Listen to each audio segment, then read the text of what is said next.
Yo le voy a pedir a Jair un favor, y es que si este ventilador de arriba me lo pueden quitar, porque estoy perdiendo la voz. Cuando uno está sudando y te meten un chorro de aire, me mata. Entonces, si es tan amable, hermano, de quitarme ese aire, se lo agradezco.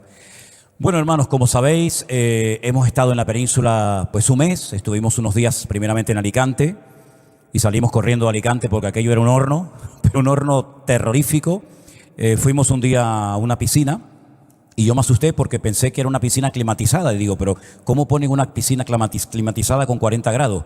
No estaba climatizada, es que estaba caliente, ¿no? Y bueno, después de ahí nos fuimos, estuvimos en Galicia, estuvimos un domingo predicando en la iglesia del pastor Walter, la iglesia Revive en Cangas, y ya Galicia es otra cosa, ¿no? A pesar de que había días de calor, pero vamos a ver, calor que se puede soportar perfectamente, dormíamos tapados todas las noches y estuvimos con mi suegra Esperanza. Ya ella, sabéis que es muy mayor, tiene ya 93 años, vive sola. Ella vino muchas veces a Tenerife, se quedaba largas temporadas con nosotros, pero ya ella pues ya no puede, y entonces pues claro, nosotros todas las veces que podamos queremos ir a estar con ella, pasar unos días, y la verdad que ha sido un tiempo muy hermoso para estar tranquilo. Bueno, tranquilo relativamente, porque todos los días llamadas, mensajes, WhatsApp, etcétera, etcétera, pero bueno, eso ya entra dentro de lo, digamos, de lo habitual, de lo normal. Me dio tiempo de componer algunas canciones nuevas, que ya las enseñaré el domingo, si Dios quiere. Y es que a veces cuando uno tiene un poquito de calma y un poquito de reposo, pues tienes tiempo también para leer, ¿no? Y para estudiar y para renovarse uno a nivel personal, ¿no? Los jóvenes están de campamento, ese es el motivo por el cual esta tarde hemos intentado hacer la alabanza lo mejor posible, porque todos los jóvenes están en el campamento. Yo agradezco el gran detalle que ha tenido Miguel, Armandito también y Diego, no sé si algún otro, perdonen si me olvido algún nombre, de bajar del campamento del Puerto de la Cruz, donde estamos teniendo el campamento, para poder estar aquí en el culto y retransmitir el culto del cual dependen, como sabéis, muchas personas. Oren por el campamento para que sea de bendición. Ya sé que ha habido un campamento de niños, ha habido otro campamento de adolescentes. Por primera vez este año se ha hecho un campamento en la península, concretamente en Toledo, donde hicimos el congreso de la iglesia virtual este año. Allí ha habido un campamento, ya seguramente Anderson nos dará un informe el domingo. Y ese es el motivo por el cual faltan muchos hermanos, sobre todo todos los jóvenes y hermanos que están allí de cocineros, de ayudantes. Pero bueno, damos gracias al Señor por esta oportunidad de estar aquí. Y como decía la hermana, hoy es el cumpleaños de Elena, ya está más mayor que yo. Ella me lleva 2 meses a mí, así que ya me tocará a mí ahora cuando me toque, ¿verdad? Pero estamos muy contentos de estar otra vez aquí en casa, de ver a Priscila, a Matías, al nieto, que cada vez hace más tonterías. Ahora está guapísimo, no me digan que no, ¿eh? No me digan que no, ¿eh? Cualquiera dice que no, ¿eh? Bueno, hermanos queridos, vamos a pasar a la palabra, si os parece, que es lo principal y lo más importante. Yo en esta ocasión os quiero llevar al tercer evangelio. Sabéis que tenemos 4 en la Biblia. El tercer evangelio se llama Lucas y concretamente en el capítulo 8, vamos a poner ahora ahí en la pantalla por si queréis seguir la lectura conmigo. Esta porción que voy a leer incluye 2 historias de 2 personas con problemas, 2 personas que no se conocían entre sí, pero 2 personas que recurrieron a Jesús. Una abiertamente y la otra, digamos, tratando de pasar desapercibida, porque tenía un problema que, ahora lo vamos a leer, le tenía amargada durante 12 años de su vida. Dice la Biblia que no había forma de detener esa especie de hemorragia continuamente que tenía esta mujer, lo cual la convertía en una mujer inmunda. Saben, en la Biblia uno de los temas que más se menciona es el tema de la sangre. Desde el primer libro de la Biblia hasta el último, el tema de la sangre recorre todos y cada uno de los libros de la Biblia. Y el tema de la sangre es muy interesante. De hecho, el nombre Adán lleva la palabra sangre incluida. Adam, Dan, esa sílaba Dan significa en hebreo sangre. Y dice la Biblia que en la sangre está la vida y en la vida está la sangre. Por eso hay prohibiciones tanto en el Antiguo como en el Nuevo Testamento también, aunque parezca mentira, de no comer sangre. Y cada vez que había un derramamiento de sangre, siempre ocurría algo en el mundo espiritual. No voy a hablar exactamente de ese tema, pero sí lo estoy mencionando, porque cuando una mujer estaba en su periodo menstrual, se consideraba que estaba inmunda. Incluso tenía que salir de la casa, dormir en una habitación aparte, y después de ese periodo tenía que purificarse, y esto se hacía sumergiéndote en agua, en una especie de piscinita que, como sabéis, se llamaba mikvé. Y esta mujer tenía este problema continuamente en su vida. Sobra el decir que cuando una mujer estaba con esta situación, en este periodo, no podía tener contacto con nadie, no podía tocar nada, porque todo lo que tocaba inmediatamente quedaba inmundo, y no podía ir ni a la sinagoga, ni al templo de Jerusalén, porque no estaba purificada para poder asistir a escuchar la palabra, para poder adorar a Dios, etcétera, etcétera. Por lo tanto, esta mujer llevaba 12 largos años sin poder entrar al templo, porque su condición de mujer inmunda se lo impedía. Esa es una historia. Pero la otra historia es la de un rabino judío. Y quiero decirles, por si no lo saben, que los rabinos son gente de mucha influencia y de mucho peso en la vida social de las personas en Israel y donde haya una sinagoga. Cada vez que hay que pedir un consejo, cada vez que hay que tomar una decisión, cuando se va a circuncidar a un hijo, cuando se tiene que casar una persona, cuando hay que resolver un problema matrimonial o de la índole que sea, siempre, siempre, sí o sí, hay que recurrir al rabino de turno. El rabino no es una persona que pasa desapercibida en la vida social del pueblo de Israel, sino que es una persona con mucha, mucha influencia, y es, digamos, el equivalente a un pastor, pero yo diría que aún más, mucho más. Porque el rabino incluso te puede expulsar de la sinagoga, lo cual te excluye de la vida social. Ya no tienes contacto con la familia, con los hermanos o miembros de tu sinagoga. Tampoco puedes asistir a otra pensando que, bueno, me echaron de aquí, pero voy a otra. No te puedes llevar mal con el rabino, porque el rabino en un momento determinado puede ir a tu puesto de trabajo y decir que te echen y nadie te va a contratar. Es decir, que la vida de un rabino es una vida de mucha influencia. Se calcula que aproximadamente estudian como unos 5 años para poder llegar a ser rabino, y luego dentro de la vida de los rabinos hay muchas especialidades. Por ejemplo, tampoco quiero perder mucho tiempo en esto, pero por ejemplo hay un tipo de rabino que se llama el moel.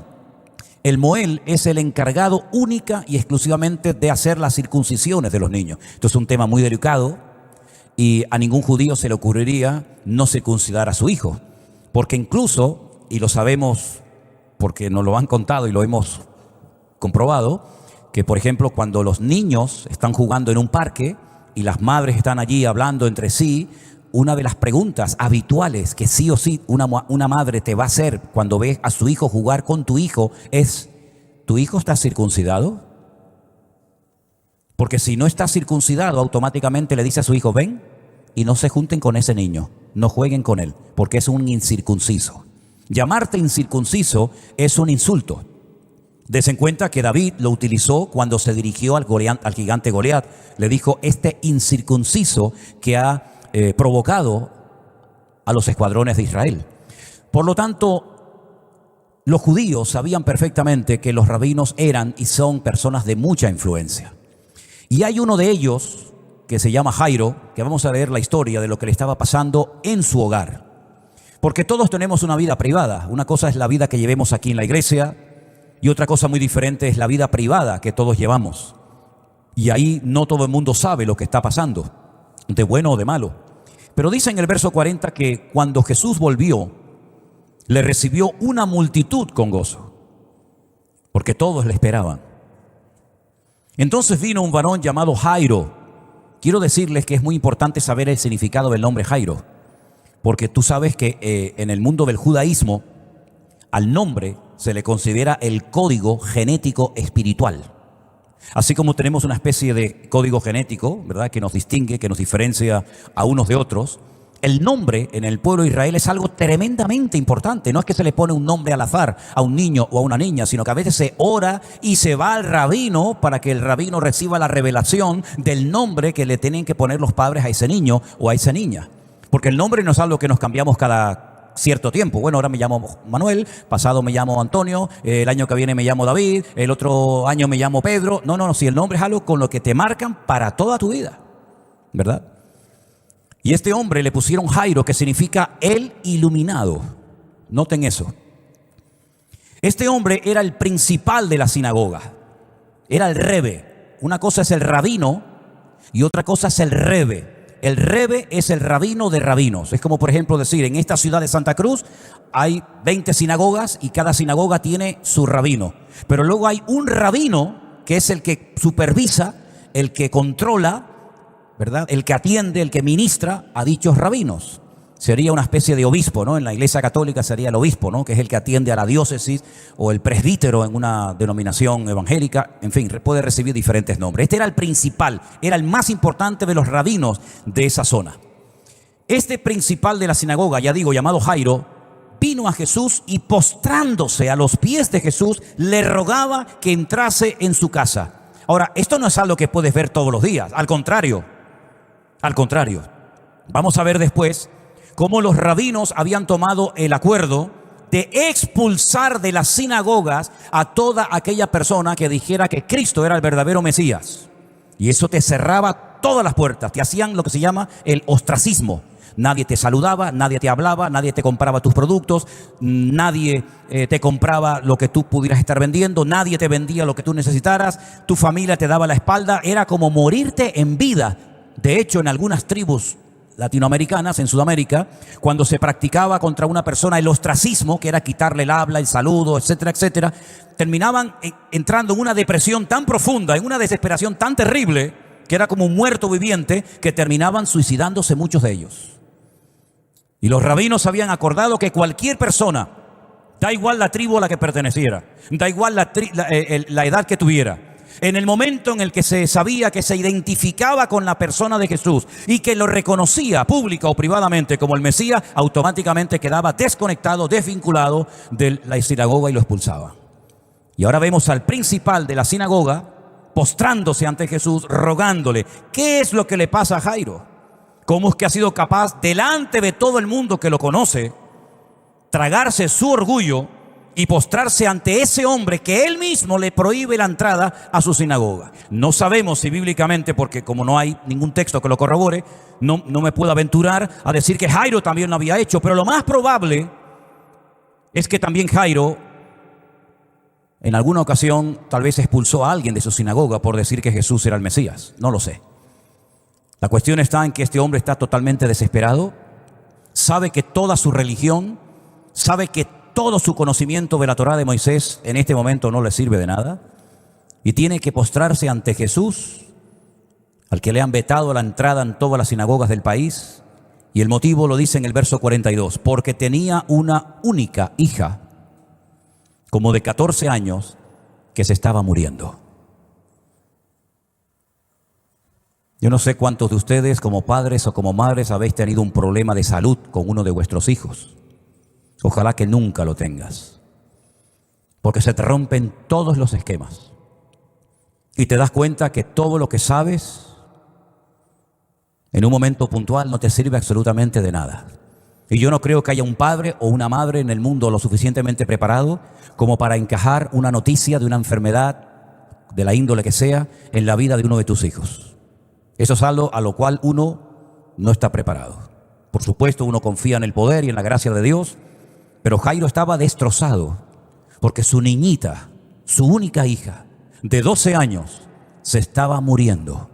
¿Por qué esperó a que se estuviera muriendo la niña para ir a buscar ayuda? Bueno, así somos los seres humanos. Parece que mientras controlamos, parece que mientras podemos buscarnos la vida, si te he visto no me acuerdo.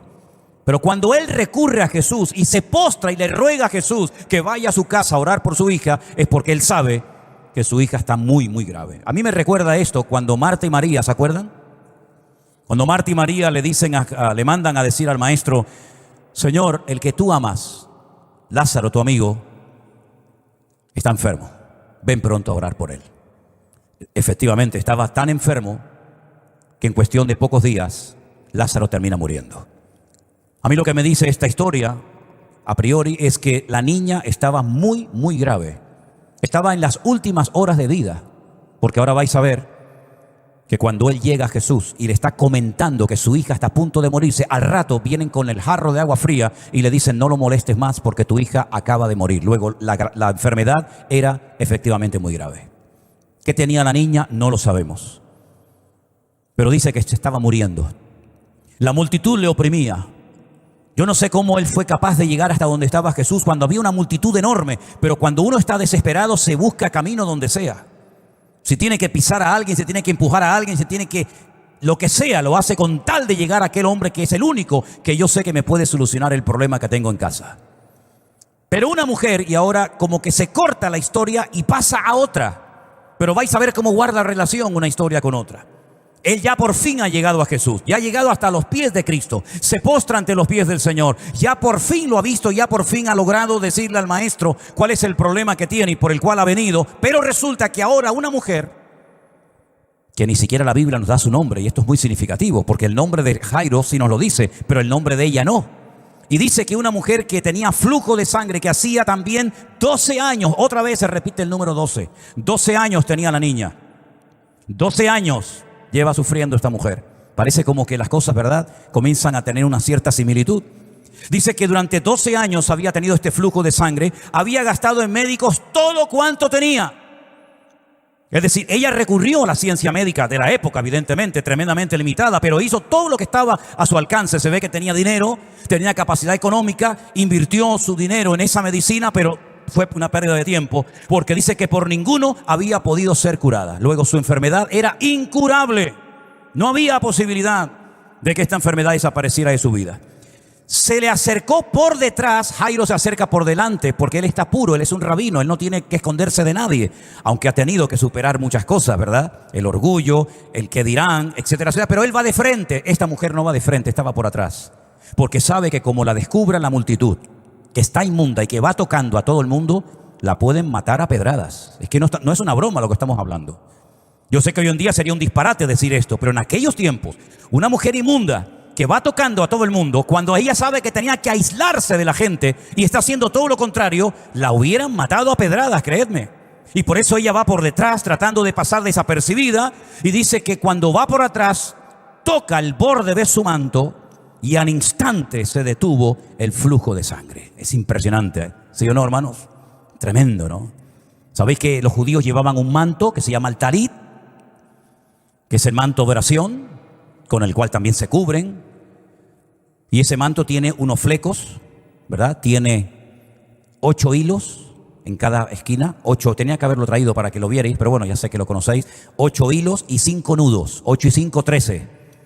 Más el valor numérico de la palabra talit, 613. Para que cada vez que se pongan el manto o cada vez que tocan esos flecos, recuerden los 613 mandamientos de la ley de Moisés. Cuando van a leer la palabra, cogen esos flecos, esos tzitzit, como se llaman, y tocan así la Biblia, la tocan, ¿verdad? Y van por la calle siempre tocándolos, y cuando un judío muere, lo entierran con su talit y cortan las esquinas, los tzitzit, y se los dan a la familia, porque ya esa persona ha partido a la presencia del Señor. Esa fue la esquina del borde del manto que David le cortó. ¿Se acuerdan? A Saúl cuando estaba muerto. Si Dios te ha cortado, si ya Dios no tiene comunión contigo, yo lo voy a hacer literalmente. Y dice que le cortó los flecos de su manto. Y entonces, bueno, todos sabemos el resto de la historia. Después él se sintió mal porque lo había hecho, en fin. La cosa es que si Jairo estaba tan desesperado, a pesar del milagro que se acaba de producir de una mujer enferma de flujo de sangre por 12 años, esto a él le está causando problemas, porque el tiempo juega en su contra, porque él tiene prisa, porque cada minuto que pierda, su hija se va a enfermar más. Bueno, prueba de ello es que antes de pasar a esa historia, Jesús se detiene, para colmo, ahora se detiene y pregunta: ¿quién me ha tocado? ¿Qué más da quién la ha tocado? No, pero él dice: yo he notado que ha salido virtud, que ha salido poder de mí. Dice que había una multitud que le apretaba. Sin embargo, alguien le tocó con fe, alguien le tocó con una actitud diferente. Y el Señor lo notó, porque dice que él notó que de su interior salió poder, en este caso poder sanador. Y entonces la mujer, viendo que no había podido pasar desapercibida, vino temblando, versículo 47, y postrándose a sus pies en un acto de misericordia, de clamor, le dice la causa por la que le había tocado y cómo al instante había sido sanada. La mujer sabía que Jesús tenía el poder para decir: primero, me ha tocado una mujer, cosa que jamás se podía hacer. Segundo, me ha tocado una mujer que está impura, luego me ha contaminado. Esta mujer es digna de muerte. Y en ese momento, si Jesús hubiera dicho, apedreen a esta mujer, os aseguro que hasta sus propios discípulos hubieran tirado una piedra para matar a esta mujer por haber contaminado a su Señor, a su Maestro. Por lo tanto, ella está temblando, muerta de miedo, porque ella lo que quería era pasar desapercibida. Ella quería quedar oculta, recibir el milagro, recibir sanidad, callarme la boca, darme la vuelta y marcharme. Pero no lo he conseguido. Solamente he conseguido la sanidad, pero no he pasado desapercibida. Pero el Señor transmite calma, como siempre. A la mente atormentada, a la persona temerosa, el Señor siempre nos va a decir, tu fe te ha salvado, no temas. ¿Cuántos dicen amén? Ese es nuestro Dios. Un Dios que no viene a condenar, sino viene a salvar. Eres una mujer, me has tocado, estás inmunda, pero a mí eso no me afecta para nada porque yo soy el Santo de Israel, el Rey de Reyes y el Señor de los Señores, y a mí no me va a afectar, al contrario, yo soy el que te ha afectado y te he cambiado la vida, así que tranquila, no tengas ningún temor. Hay una oración en Israel. Yo me acuerdo que una vez en el Muro de los Lamentos, una noche cogí un libro, aquello está lleno de miles de libros, pero hay unos libros de oraciones y concretamente abrí una página y hay una oración que los judíos hacen, si no todos los días, por lo menos muy a menudo, y dice, te doy gracias, Señor, por no haber nacido mujer ni gentil. Yo les digo lo que pone el libro, yo no tengo nada que ver con esto, yo no he escrito nada. Yo sé que decir esto a lo mejor en la calle, ¿verdad? Hoy en día diría, uy, qué machismo. Bueno, yo te digo lo que hay. Te doy gracias por no haber nacido mujer ni gentil. Esta mujer lo tenía todo en su contra. Era mujer, estaba inmunda y había tocado a un hombre públicamente, lo cual era digna de muerte según la costumbre de la época. Pero Jesús, ya digo, no vino a condenar, sino a salvar lo que se había perdido. Y esta mujer fue sanada. Esta mujer se fue a su casa contenta, bendecida, y lo que 12 años no había hecho la medicina, el Señor en un instante lo hizo, porque lo que es imposible para los hombres es posible para nuestro Dios. ¿Cuántos dicen amén? Ahora bien, todo es muy bonito, todo precioso, pero no te olvides que ahí hay un padre desesperado que está mirando, bueno, yo decía el reloj, al sol, diciendo, vamos, vamos. Y probablemente por dentro habría dicho, pero yo soy un rabino, yo soy un hombre. ¿Qué hace el Señor perdiendo el tiempo con esta mujer inmunda? Atiéndeme a mí, que yo soy el rabino, yo soy el importante. Esta no se merece nada. Pero el Señor le está enseñando una lección a Jairo, sin palabras. Tan importante es tu necesidad, Jairo, como la necesidad de esta mujer desesperada. Aquí no hay categorías. No te voy a atender a ti mejor que a ella porque tú seas un rabino y porque ella es una mujer inmunda. Al contrario, tienes que aprender que tengo exactamente la misma intención de sanar y de ayudar tanto a estas personas como a ti. Ahora, Jesús podía haber hecho algo. Yo me preguntaba en estos días esto. Yo me acuerdo que una vez un hombre vino al Señor y le dijo, Señor, yo tengo un problema tremendo en mi casa, pero no hace falta que vengas a mi casa, sino di solamente la palabra y mi criado sanará. ¿Os acordáis de esa historia? ¿Quién no la conoce? Le dice, no soy digno de que entres bajo mi techo. Y Jesús dijo, está bien, no hay problema, vete a tu casa, esa enfermedad ha desaparecido. ¿Por qué no lo hizo con Jairo? Podía haberle dicho, ¿no? Estaba desesperado, estaba roto, estaba humillado, tenía el corazón hecho 1000 pedazos el pobre hombre, el tiempo corría en su contra. Le podía haber dicho, tranquilo Jairo, vete a casa que la niña ya está sana. Y hubiera ocurrido el milagro. Pero sin embargo el Señor como que estira el tiempo. El Señor le está enseñando a Jairo que para él no hay tarde ni temprano, sino que el Señor tiene todo siempre bajo su control. Da igual si la niña está muriendo o la niña ha muerto, da exactamente igual. Yo estoy aquí y donde yo estoy hay poder, hay sanidad y hay victoria. Así que tranquilo. Ahora, ¿qué ocurre? Mientras estaba pasando todo esto de la mujer, que si la sana, que si no la sana, que si me tocó, que si no me tocó, resulta que aún estaba hablando y vino uno de la casa del principal de la sinagoga para decirle, versículo 49, tu hija ha muerto, no molestes más al maestro.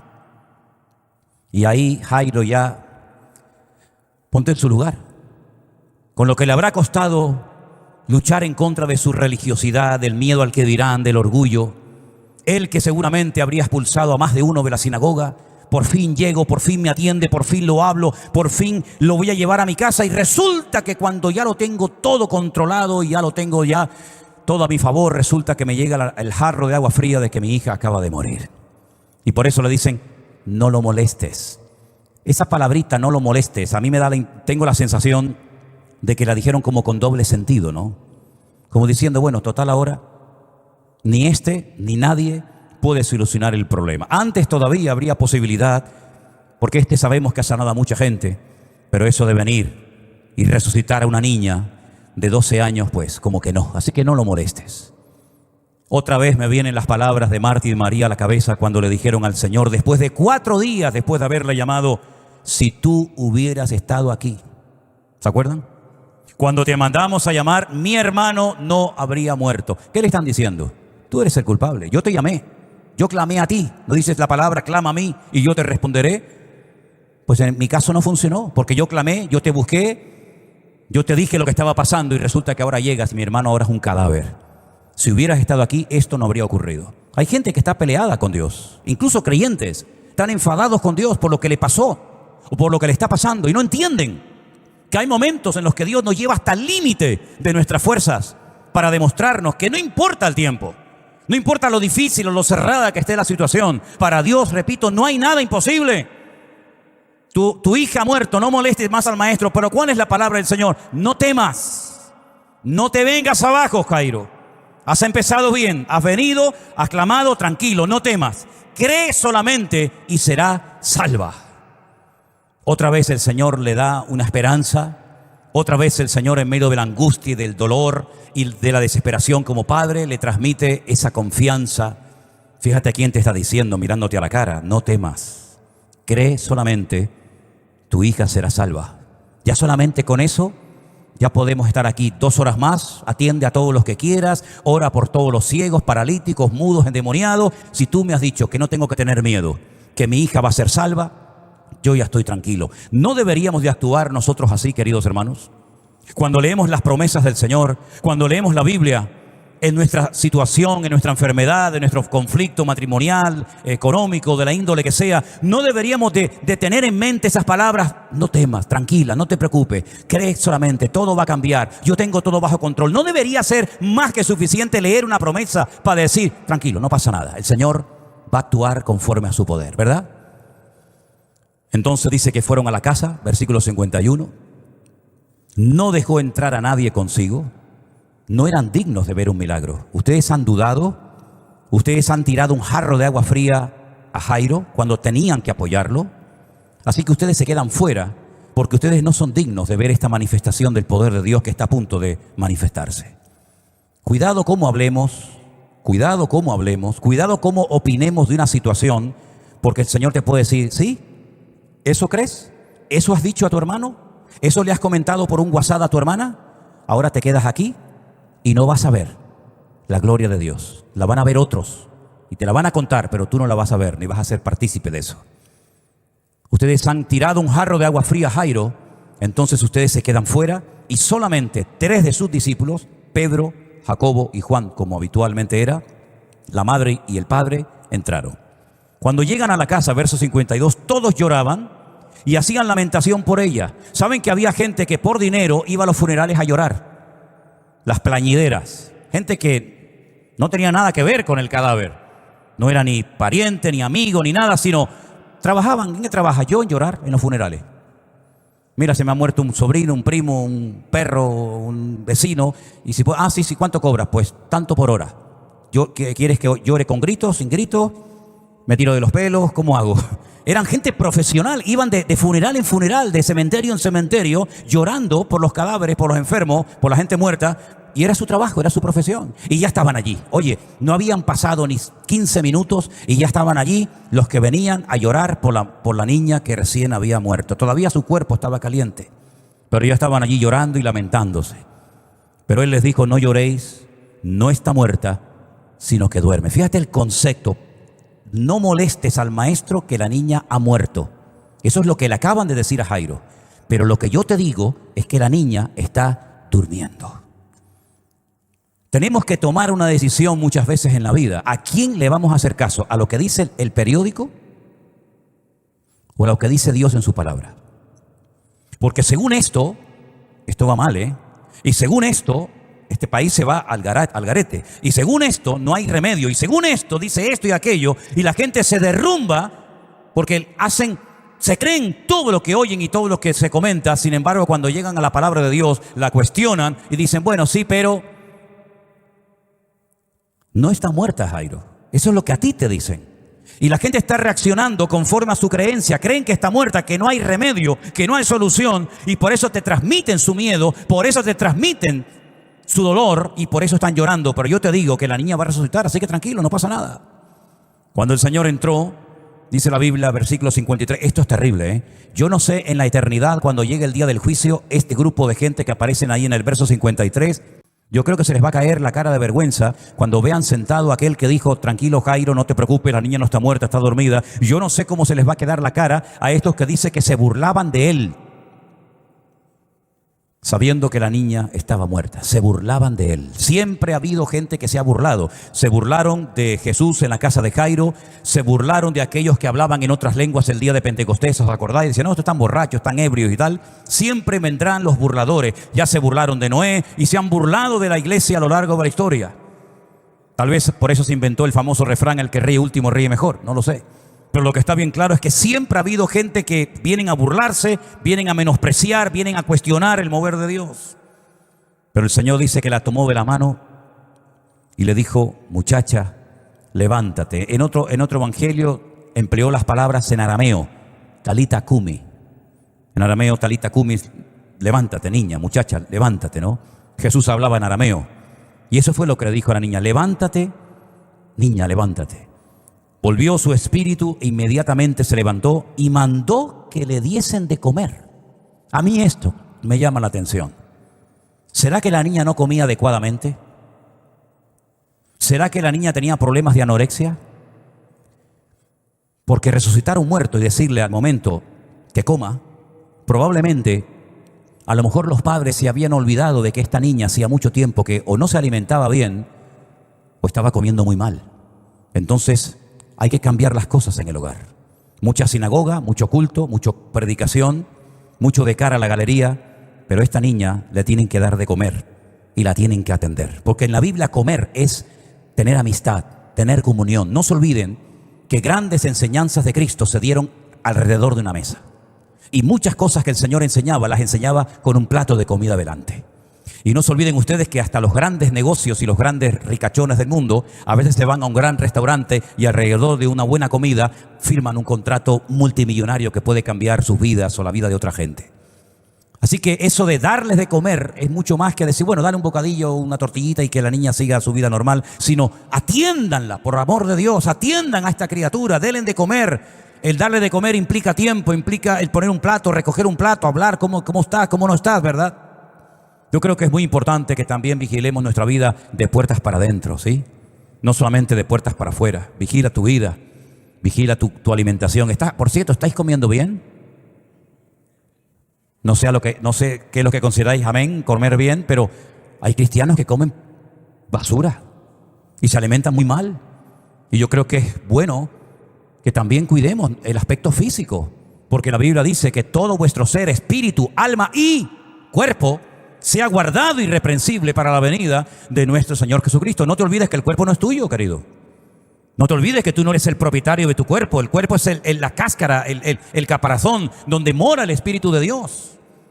Y tienes que cuidar tu salud, tus horas de sueño, lo que comes, lo que no comes, etcétera, etcétera. Darles de comer a esta criatura.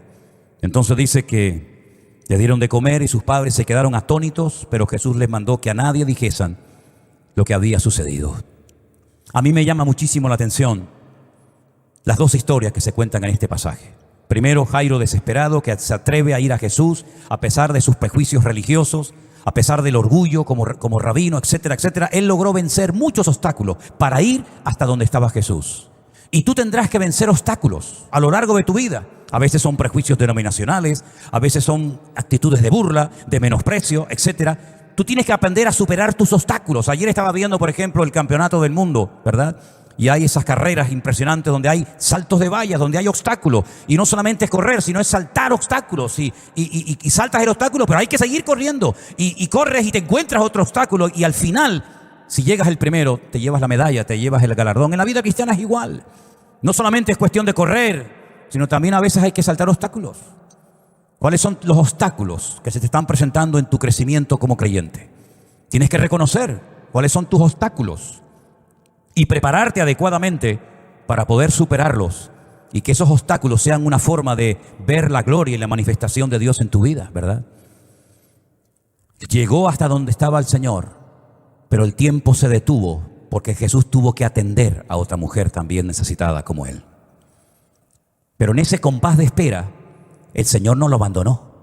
Fíjate que los pasos fueron: estoy desesperado, mi hija se me está muriendo, pero voy hasta donde está Cristo. Vence los obstáculos, se traga su orgullo, llega hasta donde está el maestro, habla con él, se desahoga, le cuenta al Señor, pero no pasa nada. La niña se sigue muriendo. El Señor no se mueve. Ya te he dicho mi problema, pero aquí todo sigue igual. Aparentemente todo sigue igual. Pero cada paso que des en fe son pasos que te acercan a la bendición y a la victoria en Cristo Jesús. No estás igual que antes. Antes estabas solo en casa, llorando, amargado, preocupado, viendo a la niña que se va, que se muere. Pero ahora estás en otra etapa de tu vida, Jairo. Ahora estás al lado mío, ahora me has visto, me has oído, ya te has desahogado, ya sé cuál es tu problema. Y aunque aparentemente todo sigue igual, no todo sigue igual. Porque cuando tú oras y clamas al Señor y haces lo que Jairo hizo, pedirle al Señor: mira, este es mi problema, mi vida, mi hija, mi situación. Ya no estás igual que antes, ya has orado. ¿Y qué dice la Biblia? Encomienda al Señor tu camino, confía en Él y Él hará. El Señor no se ha ido, sino que ya estás con el Señor, ya tranquilo, ya llegué a la meta, ya estoy con Cristo. Ahora el tiempo no lo controlo yo, ahora el tiempo lo controla Él. Pero yo sé que mientras yo esté con Él y a donde Él vaya yo lo sigo, ya lo pueden interrumpir 20,000 personas que ya lo tengo, ya llegué a la meta. Y tú ya has llegado a la meta, hermana. ¿Sabes cuál es la meta? Haber conocido a Cristo. Ya lo tengo a Él. Sí, pero tengo este problema con el hijo, con el marido. Sí, pero eso es secundario. El objetivo era conocerla a Él, estar en Él, tenerlo a Él conmigo. ¿Ya lo tienes, sí o no? Pues ya está. Ya todo lo demás se va a ir dando poco a poco en el tiempo que ya no controlas tú, sino en el tiempo que controla el Señor. Aparentemente todo se echó a perder. Aparentemente las cosas van de mal en peor.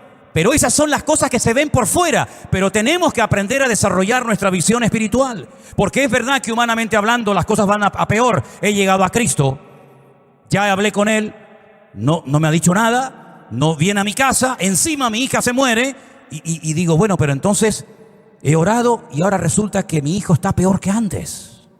Y entonces, ¿para qué oré? ¿Saben que yo conocí una vez a un pastor que me dijo: cada vez que oro, a veces por lo que oro se pone peor la situación antes de que haber orado? Digo, sí, a veces es así.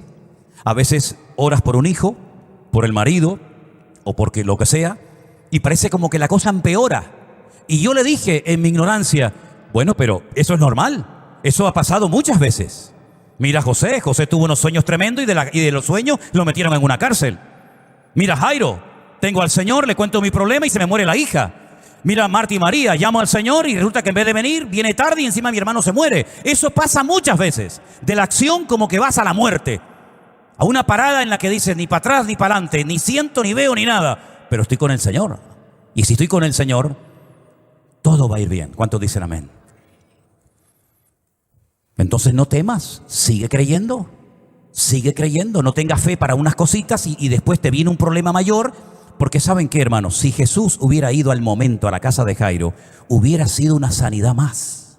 Gloria a Dios, ¿no? Una sanidad más. Pero Jesús no quería que en la casa de Jairo hubiera una sanidad más, sino un milagro que sorprendiera tanto al rabino como a toda la comunidad. Y lo mejor es hacer aquí un milagro muy grande, para que, aunque a mí no me dejen entrar a predicar en las sinagogas, y aunque a mí me echen de todas las sinagogas y no me quieran, todo el mundo sabrá que a la hija del rabino la resucitó el Señor Jesucristo. Así que muchas veces el problema parece que se nos va de las manos, para que el control no lo tengas tú, sino que el control lo tenga el Señor. Y cuando el Señor tiene las llaves y el control, iremos de gloria en gloria, de victoria en victoria y de bendición en bendición.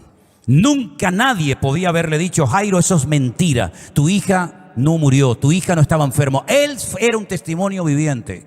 Yo no sé lo que pasó con la vida de Jairo. Yo no sé si lo vamos a ver en la gloria cuando lleguemos, no tengo ni idea. Yo no sé si vamos a ver a la niña en la presencia del Señor, no lo sé.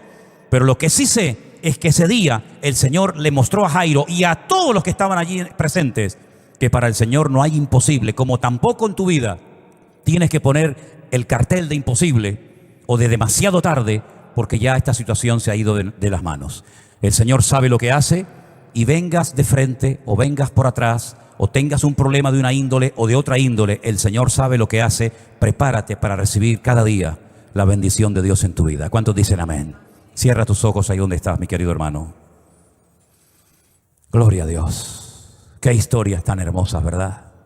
Cómo se goza uno cuando lee estos pasajes, cuando ve estos milagros. Uno dice: Señor, qué grande tú eres, Señor. Aleluya. Ahora tú dirás: yo no soy esa mujer, yo no soy ese rabino llamado Jairo, pero no importa.